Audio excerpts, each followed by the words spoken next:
하나님의 말씀 창세기 28장 5절과 7절입니다.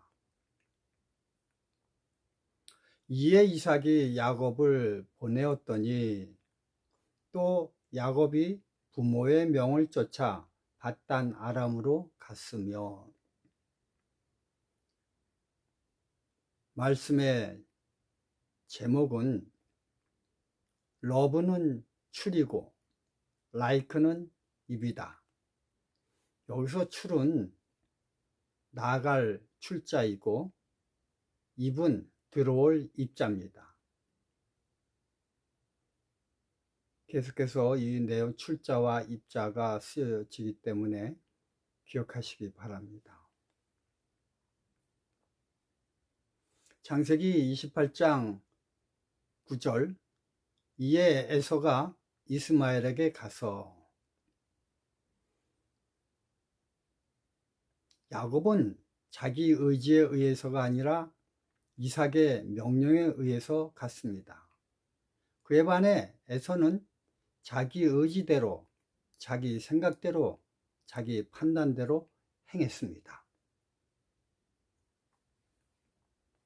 신앙은 철두철미 자기 의지는 배제된 채 신의 의지대로 움직이는 것을 말합니다. 그에 반해 철학은 온전히 자기 자신의 생각에 의한 판단 결정에 의해 행동합니다. 이러한 결정의 결과로 신의 명령에 의해 준행한 사람은 신의 나라로 들어가고, 자기의 생각에 의거해 행동한 사람들은 한평 땅으로 들어갑니다. 왜 이런 차이가 났을까요? 그것은 내 속에 내재된 에너지가 밖으로 나가느냐 아니면 안으로 들어오느냐의 차이인 것입니다. 야곱에게는 아브라함에게 허락하신 복을 내게 주시되, 이 4절에 있는 말씀이죠. 이런 복을 받았습니다. 그렇다면 아브라함의 복은 무엇입니까? 창세기 12장 2절 3절을 보면요, 너는 복의 근원이 될지라 땅의 모든 족속이 너를 인하여 복을 얻을 것이니라 하신지라. 아브라함에게 있어서 복은 자기를 위한 것이 아니라 땅의 모든 족속, 즉 남을 위해 존재되는 일입니다. 그래서 하나님은 아브라함의 후손인 이스라엘 자손들에게 이렇게 복을 내려주셨습니다. 신명기 28장 3절 6절, 성읍에서도 복을 받고 들에서도 복을 받을 것이며, 내 몸의 소생과 내 토지의 소산과 내 짐승의 새끼와 우양의 새끼가 복을 받을 것이며, 내 광주리와 떡반죽 그릇이 복을 받을 것이며, 내가 들어와도 복을 받고 나가도 복을 받을 것이라. 움직이는 그 자체가 복이 되어 남을 이롭게 한다는 것입니다. 그에 반해 에서의 상태는 어떻습니까? 이삭에 의해 명령된 움직임이 아니라 자기 판단에 의해 행동합니다. 그렇다면 에서는 무엇 때문에 복을 받으려고 이삭의 흉내를 내고 있는 걸까요? 그것은 남을 위해서가 아니라 자기 자신의 부귀 영달을 위해서였습니다.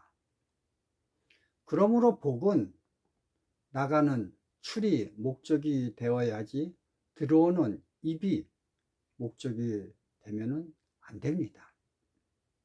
성경은 그래서 복을 샘물에 비유를 합니다. 샘물이 머물지 않고 계속 흐르면 언제나 물의 근원이 막히지 않고 남을 이롭게 하기 위해 흐릅니다. 그러나 아깝다고 흐르지 않고 고이면 그 물이 많이 모이는 것이 아니라 썩습니다. 하나님께서 에서에게 복을 주고 싶으셔도요, 주시지 못하는 것은 복을 주어봤자 올바른 용도로 써먹지 못하고 복을 쌓아둠으로 썩어 오히려 해가 되기 때문에 줄 수가 없는 것입니다. 복은요, 나갈 출자이지 들어올 입자가 아닌 것입니다. 누가복음 12장 16절 17절 또 비유로 저에게 일러 가라사대 한 부자가 그 밭에 소출이 풍성하매 심중에 생각하여 가로되 내가 곡식 쌓아둘 곳이 없으니 어찌할꼬. 여러분, 여기 나오는 부자는 그 근본 재산이 많은 부자입니다. 가난한 사람이 아닙니다. 그런 부자에게 그의 농사가 잘 되어 소출이 풍성하게 되었어요. 그렇다면 그렇지 않아도 너무 재물이 많아 부자인데 덤으로 소출이 많아졌으니 그의 결정은 그가 가진 재산이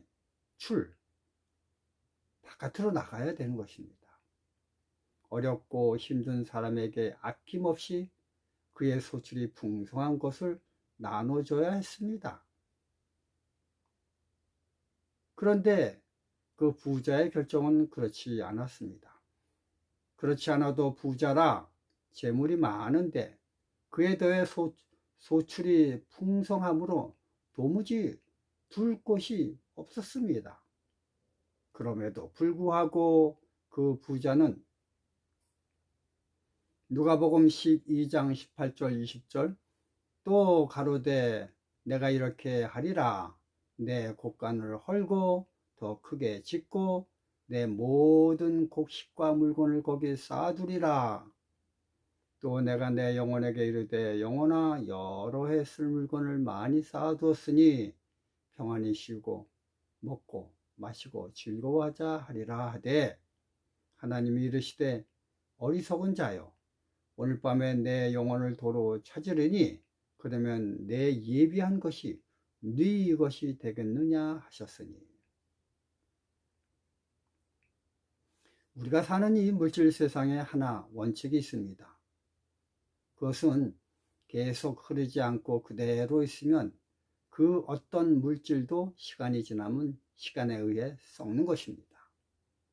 이것을 물리학에서 연력학 제2법칙이라고 합니다. 이 법칙에 의하면 모든 물질은 엔트로피가 상승하므로 그 반대 역할로 썩습니다. 그러므로 썩어질 물질인 재물을 가지고 있으면 뭐 하겠습니까? 빠른 시간 안에 사용처를 찾아 나눠줘야 합니다. 이처럼 나눠준다는 것을 가리켜 하나님은 복이라 칭하시는 것입니다. 들어오는 것이 아닌 것입니다.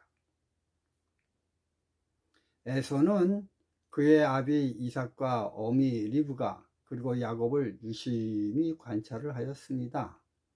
그 이유는 자기에게 돌아올 복이 이삭을 통해 야곱에게로 갔으므로 그것을 흉내내어 자기도 동일한 복을 받으려고 하였기 때문이었습니다. 아비 이삭이 야곱에게 말하길 에서가 본즉 이삭이 야곱에게 축복하고 그를 밧단 아람으로 보내어 거기서 아내를 취하게 하였고. 6절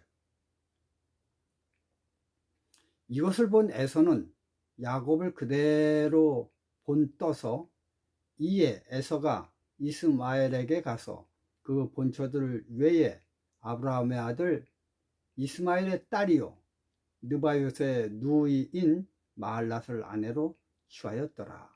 9절입니다.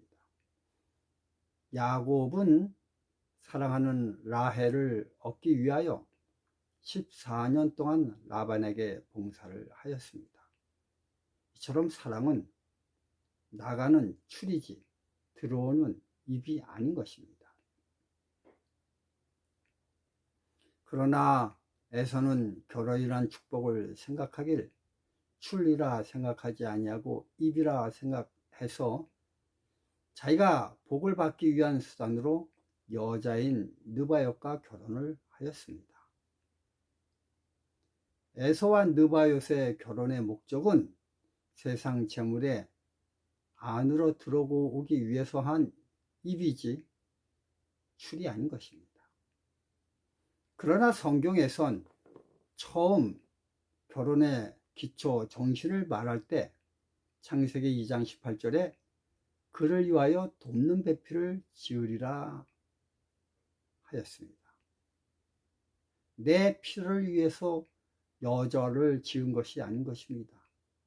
여자와 결혼하는 것이 아닙니다. 그를 돕기 위하여 결혼을 하는 것입니다.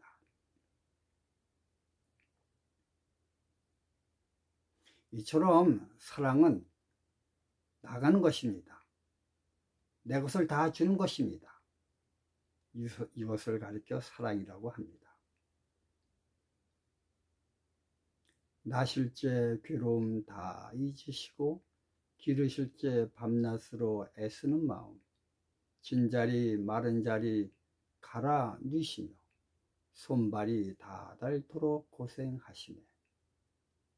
하늘 아래 그 무엇이, 이것은 어머님의 노래입니다. 어머님의 사랑을 노래한 가사입니다. 이처럼 사랑은 안에서 밖으로 나가는 출입니다. 아낌없이 주는 것이 사랑입니다. 반대로 라이크는 바깥에서 안으로 들어오는 입입니다. 내가 좋아하는 것을 소유하려는 것을 말합니다. 에서는 그의 아비 이삭을 통해 얼마나 간절히 복을 받기를 바랐는지 모릅니다. 그러나 하나님이 이삭을 통해 에서에게 복을 주고 싶어도 복의 개념조차 모르는 그에게 복을 주어봤자 오히려 복이 화근이 되어 에서를 다치게 함으로 주실 수가 없으셨습니다. 우리도 오늘 하늘로부터 내려오는 복을 받고 싶으십니까? 그렇다면 복에 대한 정의를 재정립해야 복을 받을 수가 있습니다. 에서처럼 복에 대한 정의도 모르고 자기를 위해 쌓아두기만 한다면 그 복은 썩어서 내게 해를 끼치게 됩니다. 이 세상 유행가를 들어보면 사랑은 눈물의 씨앗이라고 합니다. 그것은 사랑에 대해 잘못 정의를 한 후 사랑을 만났기 때문에 발생되는 썩음이 눈물의 씨앗인 것입니다. 여기 복음성가의 가사를 하나 적어 봅니다. 사랑은 다 주는 것, 다 주는 것, 더 가지지 않는 것. 사랑은 다 주는 것. 이렇게 시작하죠. 하나님은 사람들이 잘못 알고 있는 하나님의 사랑을 알려주시기 위하여 예수님을 이 땅에 보내셨습니다. 그리고 사랑을 증명하시기 위해 예수님은 자신의 목숨도 아낌없이 십자가 위에서 우리를 위해 주시고 돌아가셨습니다. 너희가 나를 사랑하느냐? 그럼 내 계명 사랑을 지키라. 주님이 말씀하셨습니다. 오늘 말씀을 마음속 깊이 생각하는 하루가 되시길 바라며 말씀을 마치겠습니다. 감사합니다.